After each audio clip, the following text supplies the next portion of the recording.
So yeah guys, what's up? Welcome to pretty much another episode of Second Time Labs, and today we're talking about the DT770 Pro. So I started this series pretty much unboxing the DT990 Pro 250 ohms, and I think this is the 250 ohms version of the 770, which is the closed back version of the other one.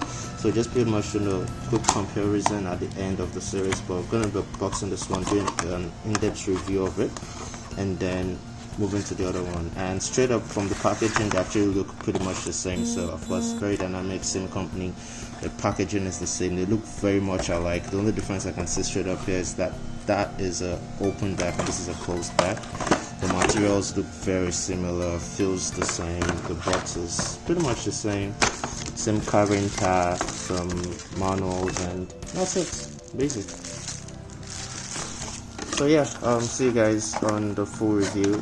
You're in test. Ciao.